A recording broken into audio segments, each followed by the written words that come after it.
thoughts about how things went down, or just want to like have it? I'd also be interested in kind of looking forward too. And, Yeah, for sure. What happened, what that means for progressive candidates in the state going forward. Yeah. I think this is a sign, and which way.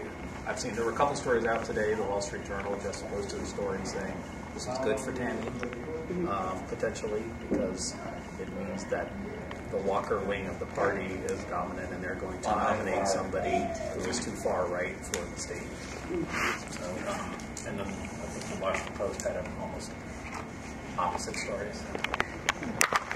I mean, I would say one thing that I noticed, at least, I was focused in the first district. I was working in Racine during the recall, or the GOTB of the recall, and Thank you. You're welcome. I'm glad to help. I love Racine. That I noticed is that, like, yes, people are upset, but they also are not defeated.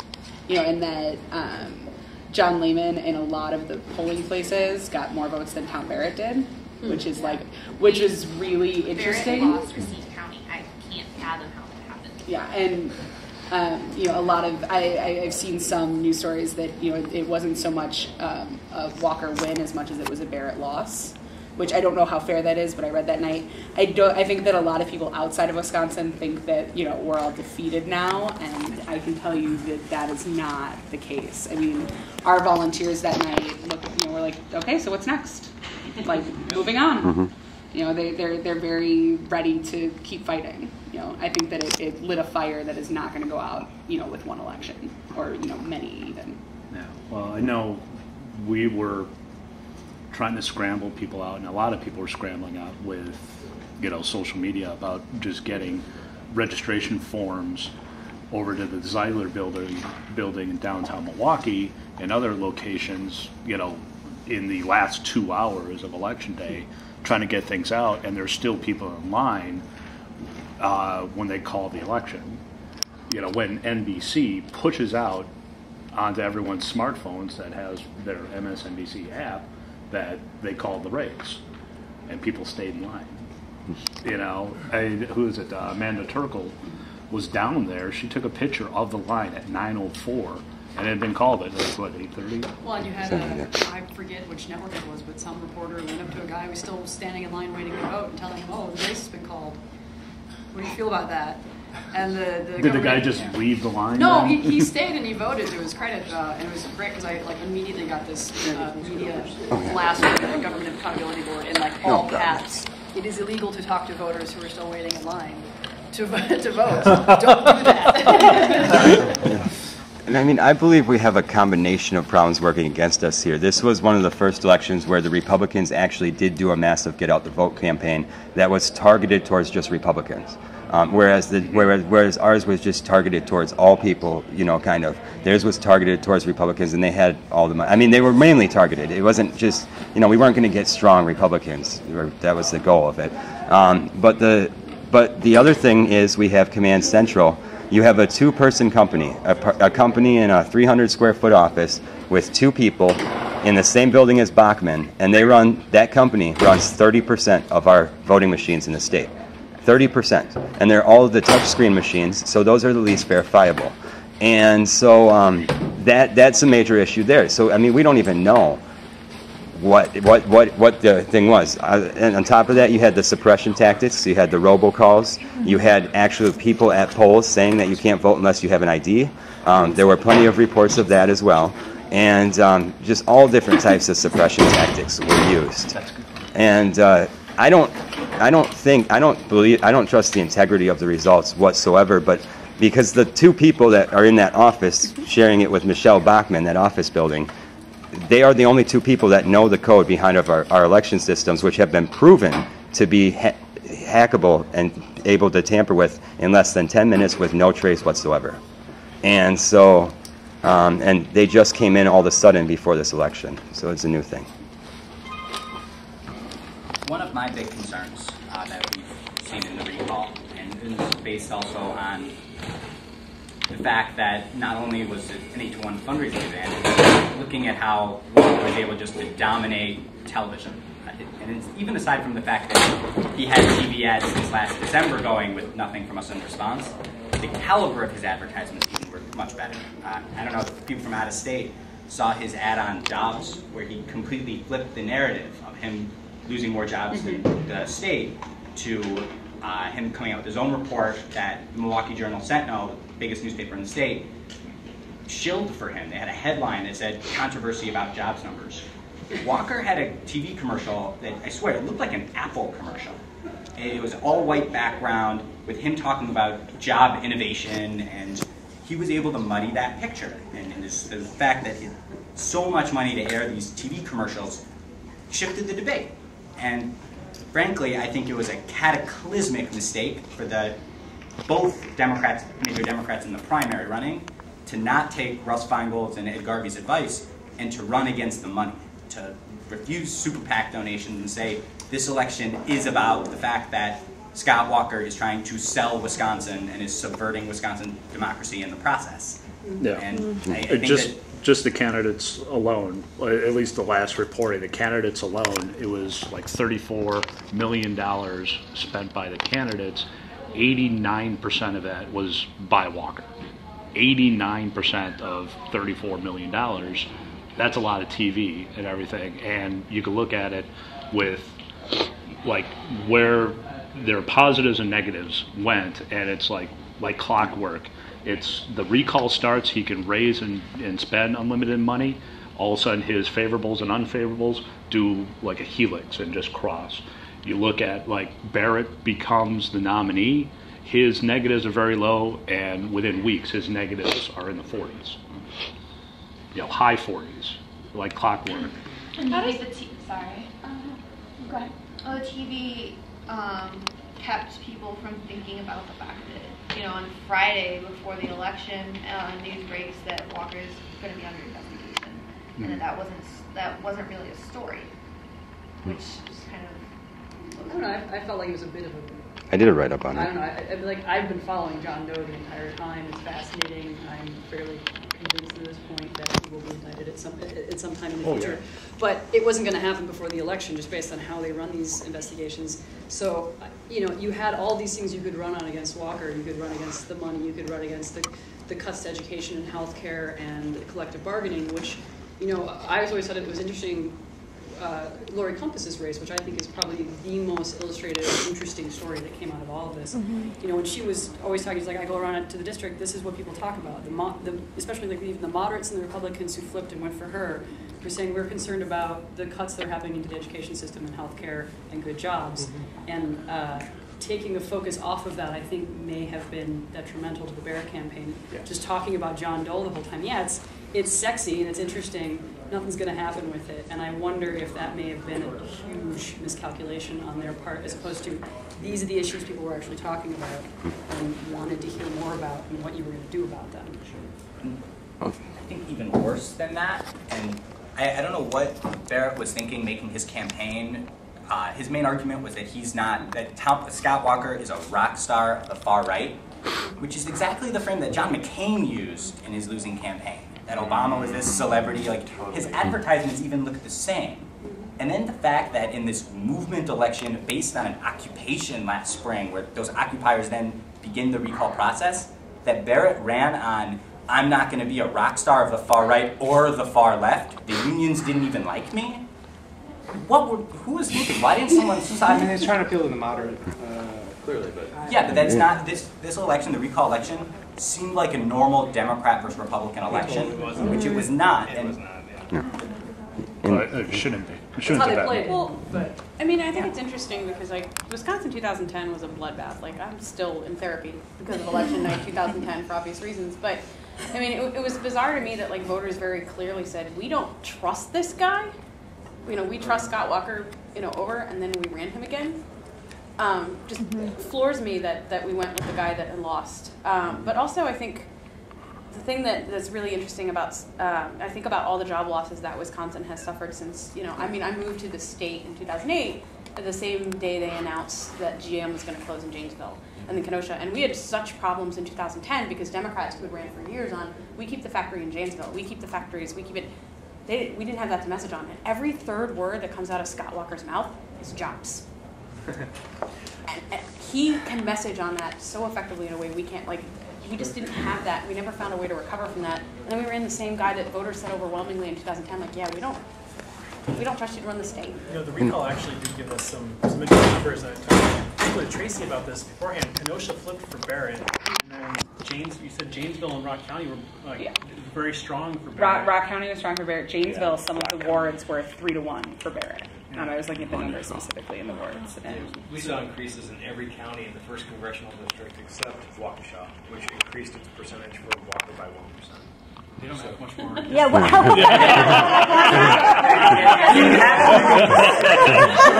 Kathy is working as hard as she can. But no, we took a lot from that to look to November and beating Paul Ryan. We said, Barrett is increasing in every county in this congressional district. That and it was not a typical district or a typical election. The exit polls were showing that people were still supporting Obama by over 7 percentage points over Mitt Romney. People in Wisconsin were very skeptical of the whole recall process, and I think that's why that happened. So November is a totally different election. We're going to work really hard to make sure that Tammy wins and Barack Obama gets the state. We've got a lot of good assembly candidates and good congressional candidates, and we'll all work to get rid of Paul Ryan. Frankly, I think we need to look at this as a bellwether, though. I mean, if they had 8-1 Walker to Barrett, what are they going to come after for you? I mean, it's the percentage of the money increase, and we found we had maximum people power boots on the ground. It didn't work. Sure, but you also have to realize Barrett only had a couple weeks to get after he won the primary. In Sandy Panish, Alberta Darling State Senate race, there was $10 million supported the state Senate race. It's insane. And Alberta Darling wasn't proposing Medicare.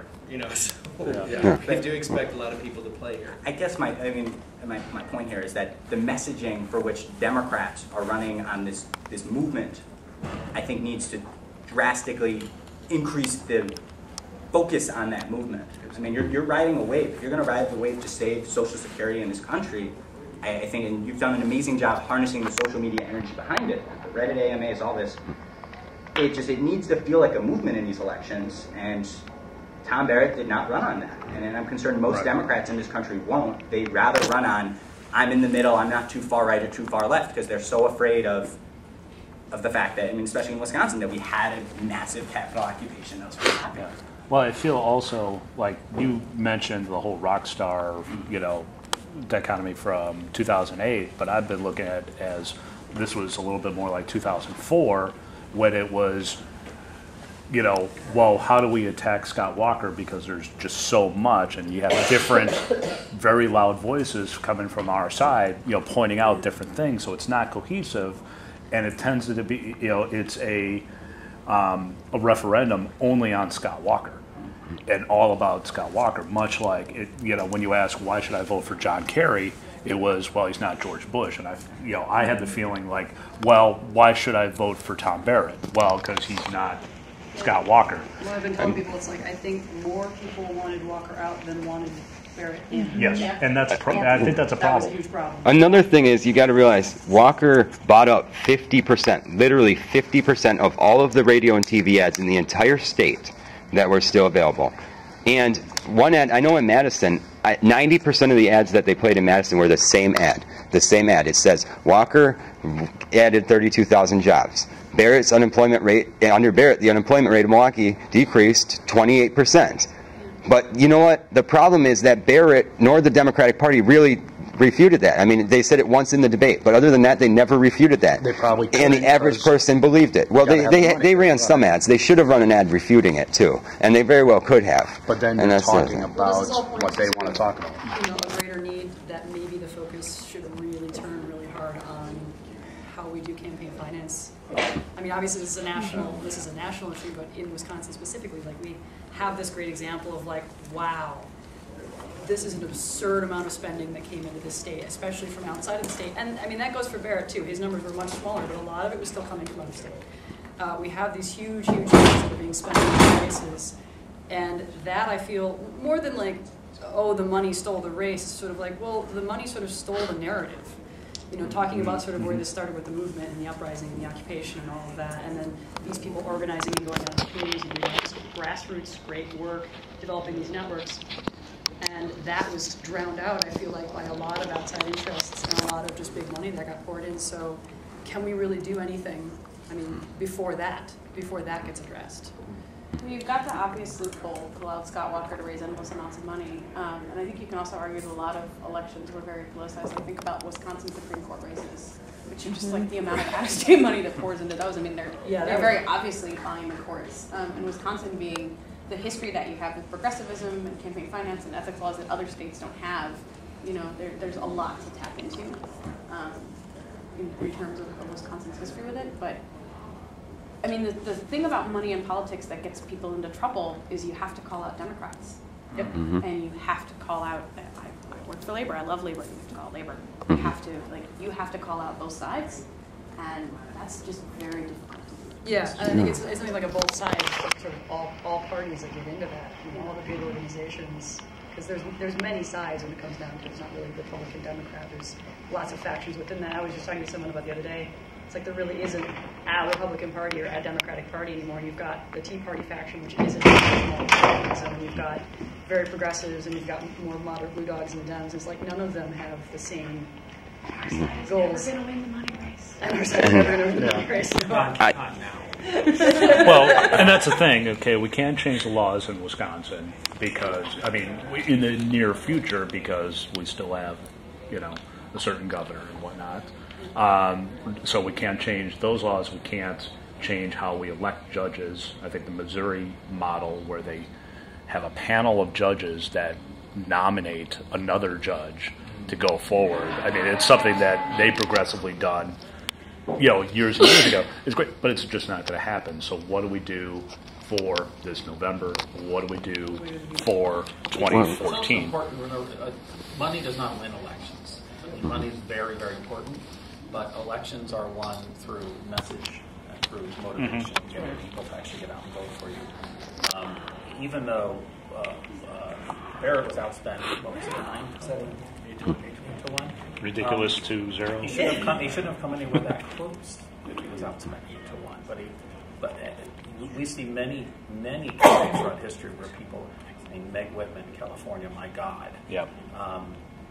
So, you know, we can talk about whether it's fair that all that money came in, but Citizens United isn't going away in the next 5 months. So we're going to have this situation leading up to November, and we get back to the message. What are the progressives' message, the Democrats' message, and how are we going to turn this into a movement to get people to actually... And how do you get that message to be effective so you're not losing the values while you're reaching out to the electorate that you need to win? I was thinking, I was in Oshkosh last year for Jessica King,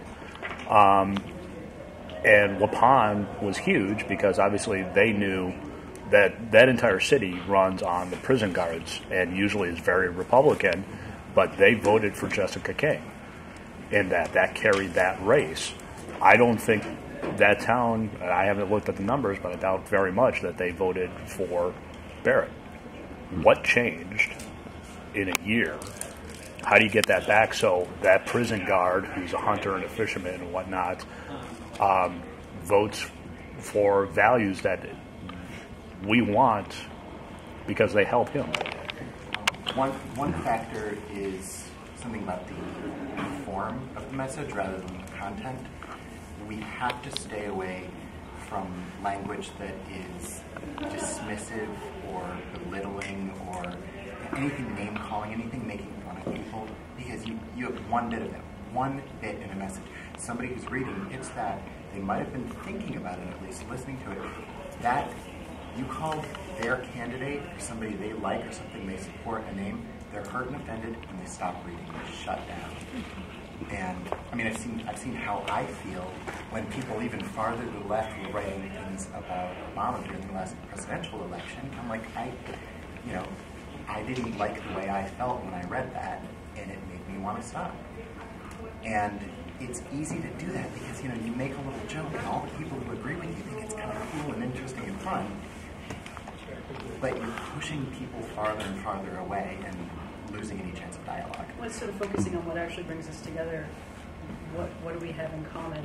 And sort of getting away even from the really politicized stuff. Just like you can appeal to the fact that we Wisconsin, like look at sort of the issue of, we're talking about deer hunting now, this new guy that they brought in to make recommendations about how to manage the herd. And not everybody in Wisconsin deer hunts, but it is a huge tradition. It's a huge family tradition. 688,000 deer hunting licenses. Yeah, I mean, it is a massive at $24 a pop. And that's something that I think you can have a lot of people come together over. And it's like, look, I'm not asking you to stop your membership in the Republican Party or stop supporting whatever, but these sorts of issues, and not even using that as the only issue, but like looking for those things where it's like, well, we can all kind of come together and agree that better land management and resource management, taking care of the environment, is important for those of us who want to hunt deer, and for those of us who just want to go out and be able to swim in the lakes without getting sick, Madison. It's like this is all tied together. So it's sort of, I think it's the same thing. I've always really tried hard to stop the temptation to dismiss entire parts of the state, or entire populations or counties, like even Waukesha. Waukesha had a remarkably large turnout of people who voted for Barrett, given that, up from last time. They're and even those who voted for Walker, like we can't risk writing anybody off. Well, and there was also this really strange phenomenon, Rob touched on it, that there were people, and I spoke to some of them on the phone, what have you, who voted for Scott Walker, not because they didn't like Scott Walker, they were very much against him, but because they didn't like the recall process. And it was a statement on the recall process more so than a statement of their politics. Yeah. And I don't know that anyone outside of the state has recognized that fact, that the recall process in and of itself was sort of on the ballot in this strange way. Because we don't have ballot initiatives in Wisconsin. We've been talking about this. It's like if you had put up collective bargaining as a ballot issue, if you said, well, are you guys down with what happened with Act 10, you probably would have gotten more headway. But because it was a whole recall, here's the whole politician thing, I don't think enough people are on board with that to push it over the top. That's sort of a feeling that I get. It's one of many reasons that things happen the way they did. But it's so different from, for instance, what happened in Ohio. Everybody here knows about the 3-minute Scott Walker ad of like, I led the recall in Milwaukee County. Yeah. They should have taken that statement, that 5 seconds or 3 second statement, and put that, just in there. And nobody knows it. When Clinton came, they were running, they were putting stuff on the internet showing Clinton being opposed to recalls in California. Yeah. That was all over the internet when Clinton came. So why couldn't they do that for? Yeah, Bill Clinton was against the recall, and that's why I voted for Scott Walker. And there's one thing. Oh. How much did election fatigue play into this? Because there have been so many elections. I haven't actually looked at numbers, but I got my haircut on Tuesday, Supercuts, and the woman there said she voted for the first time since 2004 when she voted for Kerry, and she didn't know she could register on the spot, which is why the numbers were confusing for me, because you hear stories like that all day, like new people registering. Turnout was really high. Yeah. Turnout was the highest ever for a gubernatorial election in the state. So, clearly it wasn't fatigue. People were pretty jazzed on both sides, apparently. I think it can only help, in November, having all those new people registered, unless they voted for the first time in a decade. You're like, wow, that didn't do anything. Another thing. How do you ride that wave then? How do you continue that? But one other thing, based on 4 points ago, when you were talking about dissing people in Facebook stats, because I haven't got to talk since then, but that's fine. But I've had to work on this myself, and with the Barrett election especially, the problem that a lot of Democrats have, and especially the progressive people in Madison, is they're shoved down this vote Barrett, and tell everyone to vote Barrett. They don't feel confident behind Barrett. They can't get their heart behind Barrett. So we need the people, we need Democrats to start doing whatever they have their heart behind. If your heart's behind Recall Walker, then you go and you boost that. If your heart's behind Tom Barrett, then you boost Tom Barrett.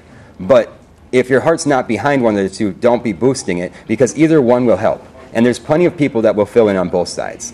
And I think where that has happened and worked really well, and again, out of state, I don't know if people recognize how much this works, but and from an Occupy Wall Street perspective, I think there are inherent connections between how the recall process played out and how the occupations work and how just horizontalism works. The fact that any person in the state could go get their own recall petitions and just start handing them out however they want is a leaderlessness thing. And they could go to just any of these offices, download them online. Someone like Lori Compass was able just to recall Fitz essentially herself, just starting that effort and then running against him.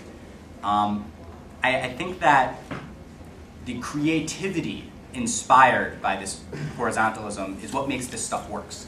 The fact that the people, or anyone, is able to go get the recall petition and run this however they want is why we had things like the Solidarity Sing-Along start, why we had things like the Overpass Light Brigade, all these amazing, creative, innovative projects that got a lot of attention and inspired all sorts of people to take personal leadership because there wasn't a leader on top telling them what they could or couldn't do. Yeah, well, exactly. It's that point, that whole idea, and looking at sort of the Occupy model and the fact that you've got these committees that work on different issues, and you come up with ideas and how you want to address different issues that affect you and everything. And I think that's the one thing that I always try to bring up to people, and especially when like larger organizations come in and try to claim full credit for doing one thing or another. It's like you offer great help, you are a great assistance, and it's good to have different organizations coming in and lending a hand.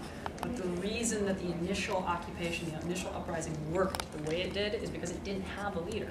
Because it was just people who were really upset and wanted to take part in something and just did this thing on their own. And it's exactly like you said, it's that leaderless movement model that actually seems to really work with financial and logistical support from outside. But if you come in and you try to co-opt that, and try to point it in a certain direction, you're going to kill it. And I think that's what happened.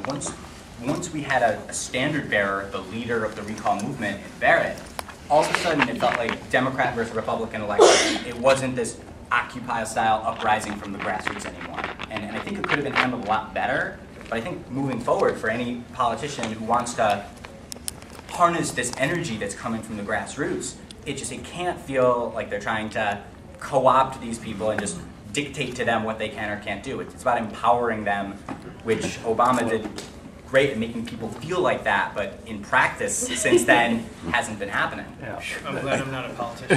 Yeah. I'm a public servant. Yeah. Yeah. That's the key idea, though, is like we need people who have that as their ideas. Like, I'm going to run for office because I have this great network around me of people that we can all work on this together. And like maybe I'm really good at in the function of what the politician needs to do in day to day.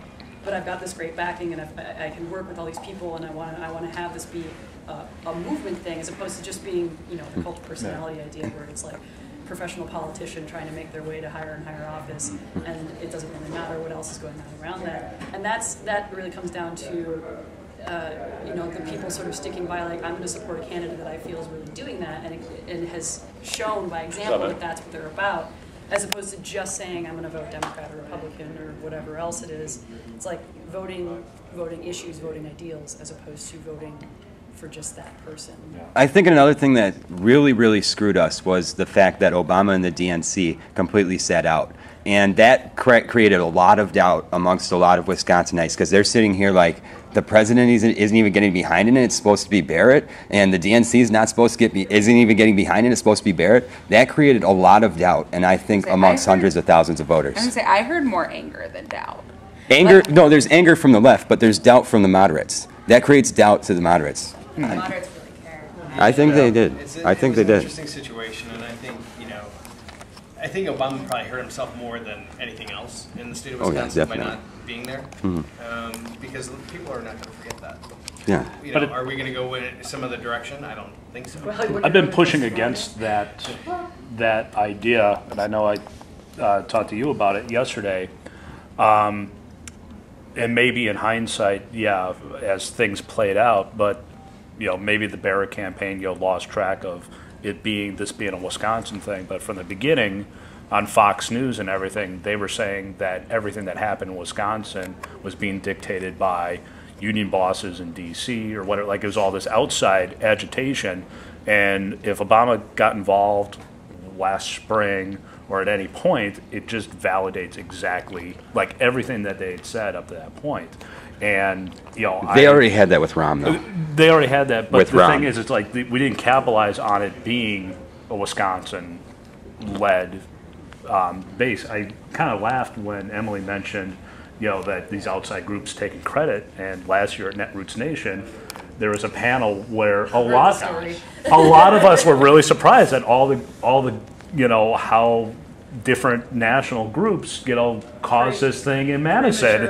And we were looking around like, oh, really? Thank you very much for being there. All the Scotties were in the audience. Yeah, we were like, what? Yeah, everyone from Wisconsin was in the audience, and everybody on the panel was not from Wisconsin about all the great work they had done in Wisconsin. Yeah. But the thing is, it was a tenuous, like when it all started, it was always a very, very tenuous coalition. A lot of it, built on coalition work done through state America Votes, state voices. That the 30 different union heads had gotten to know each other rather than 5 years earlier. They were stabbing each other in the back as much as they could. So, I mean, you had a network that kind of agreed, okay, we're going to make it about bargaining rights, and just, keep it on that. As soon as you start having to pick candidates and people start taking sides, that coalition breaks apart. The one thing that you did see too, as much as Obama and the DNC weren't there, the politicians in the state stepped up. Like, I mean, Tammy was all over. Sorry, this is Hillary. She works for Tammy Baldwin. Rob was in 4 of the 6 counties in the district. Wall and Kreitlow were all over their districts. So, the national Democrats weren't there, but the local Democrats, almost all of the assembly members donated their staffs to the GOT effort. GOTV effort, sorry. So it's like, And Obama was right, and they were obviously there and they were working with it. But the fact that the president didn't come out didn't mean that there was this like vacuum of people were seen. And I think that moving towards November, that people will remember that Peter Barca's staff and all of those people were in their district and were at the offices and were helping. And I think that people are going to be a little upset with Obama. They're still going to vote for them, but there's this movement growing of the people who are going to be running in November in Wisconsin. People should know. Reince Priebus was on MSNBC yesterday and said that Wisconsinites feel betrayed by Barack Obama because he didn't show up, and that they're going to vote for Republicans then. Which is true. I am. I'm first time in my life. Well, and then someone from the DNC. I'm sorry. Barrett shouldn't have done a fundraiser with Rahm Emanuel if he didn't want the DC money to look like it was doing it. I mean, that's the bottom line. Can we talk about where that DNC frame came from? Because it came from the party, it came from the Barrett campaign. They've been trying to leak it for 3 weeks before they could find anyone to actually write the story. I mean, that's where it came from, and that may have signaled to people in Wisconsin to get pissed off at the DNC, but what it signaled nationally was, oh wow, Wisconsin, they're conceding. Yep. Exactly. That's what that frame did. Outside of Wisconsin, it signaled, oh, these guys are in real trouble and they're looking for someone to blame. Yeah. And I'll never understand people who complain publicly about not getting endorsements or help from high-profile people. Yeah. Because it's just, I mean, you're saying, hey, I can't do it on my own. Who doesn't believe in me. That's a good point. I mean, but it comes down to the whole thing where there was a large percentage of people that voted, like we talked about this, that voted for Walker, who said they would vote for Obama. And there is a feeling in Wisconsin that if Obama did come, he could have told those people who were anti-recall, like, this is a special case. Like, you need to come out and support this. And, whether we truly made those people come out and switch and vote Barrett instead or not, nobody knows. But that was kind of the feeling that people had, like, just getting that support. Shouldn't have been so obvious. And Wisconsin is often pointed to as being such a game changer for Obama, in 2008. So we kind of feel like I'm not opposed to something, but we helped him get over the Clinton bump, and I don't know. I'd like to go back to something you were saying about this leaderlessness of the grassroots kind of movement that really caught fire there. And I think that sometimes this is a fundamental difference between the Republican Party and the Democratic Party, that they're very much a top-down organization, and the Democratic Party is very much bottom-up organization, grassroots organization. Because, when's the last time you saw anything organic in the Republican Party? Tea Party movement? No, it was manufactured from the top down with Dick Armey and Freedom Works. And it was, and then once they created it, they regretted it because it co-opted their whole Republican Party, and then they had to deal with what we had dealt with our entire existence, which was a very diverse base. And also they went, oh God, those people are batshit crazy in co-opting our party. So But that often is, I think, why sometimes we have difficulty in framing messages and getting a cohesive message, because we are a grassroots organization from the bottom up. And, you know, like the top-down organization, they tell you what the message is and everybody sticks to it, and, you know, that's why they have been better. Yeah. So well, this is why I was bringing up sort of what I've been fascinated to read about the working groups at Occupy, the whole idea of having these sort of like community-based, not even like at the Occupy like camps, but going out in the community, having these working groups in different neighborhoods or cities and things like that talk about, people from the neighborhood talk about what their concerns are, and then come up with like, here's an idea that we have about how to address this, and then, you know, putting all of those ideas together and actually coming up with a platform then. So you have something cohesive and coherent that you can really point to that represents a larger, more diverse base, and you can then give that up to leadership and like, this is what we want you to do. This is what actually needs to get done out in the communities, as opposed to, because I feel like, yes, the Democratic side tends to be more bottom-up than top-down, as the GOP tends to be, but I really don't see that being the case all the time. You still have leaders that have their ideas about how to do the campaigns and what message is going to be done. And you know, sort of talk, like I said, the Barrett campaign really focusing on John Doe, I felt like that was a misstep. But you know, the state party in Wisconsin and who's leading and all that, and it's like not all of that's coming from the ground up. So you know, having some sort of structure in place where you have, because now we have this huge network in Wisconsin. I mean, all of the work that's come out of this is like, we have all these great grassroots groups that have come out of it, and this like enormous list of names and people who are out going door to door and doing GOTV and sending out petitions and stuff.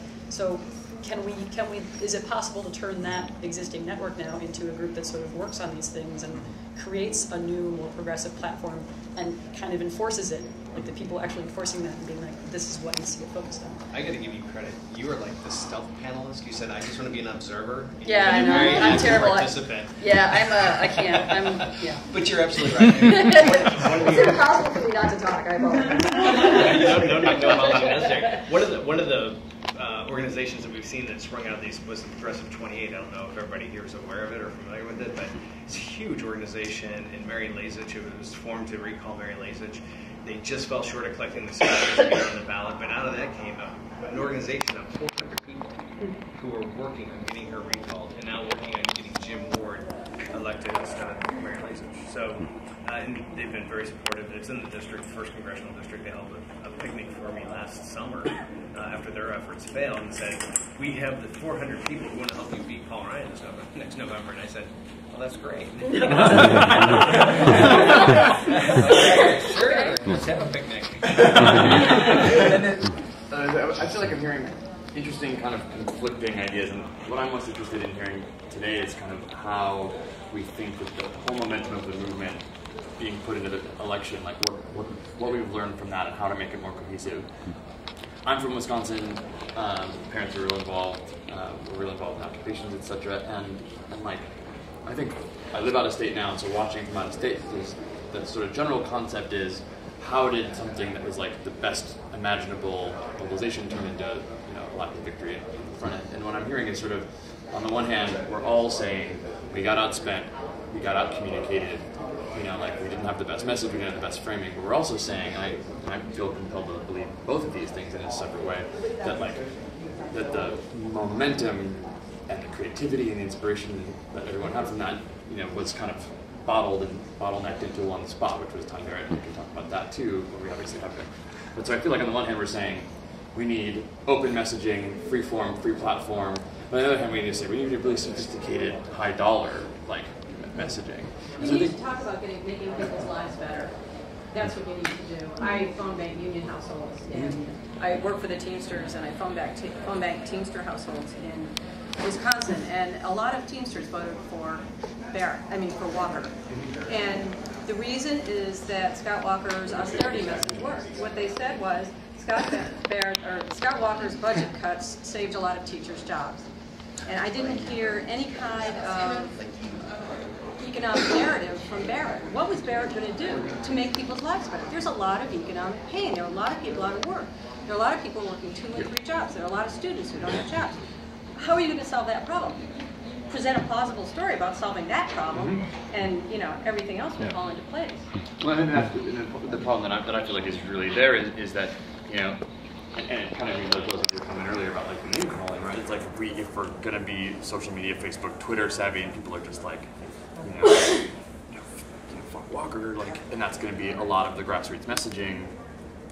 Then how do we really take that movement energy, have credible leadership, credible structure, and invest in something that really gonna feel like leaders of this movement running for office that could take that momentum, that are credible voices, and talk and have savvy communications, talk about solutions moving forward, as opposed to just But how are you going to make people's lives better? And that's you gotta have a message there. It can't We've be got to know the people, here, right? there. Because if you don't know the people you're talking on behalf of, you're not gonna tell a story about my neighbor is having this problem. This is what's going on in my kids' schools, etc. If you are just a career politician, you're not going to have that. So having people who are really from a movement, from a neighborhood, from a community, who are real true leaders, which we just don't have. We've got some executive directors and we've got some staff people, but we don't have leaders. But you need to narrative. You need to say, if we cut government spending, it is going to raise unemployment. Look what happened in Wisconsin, worst job record in the nation.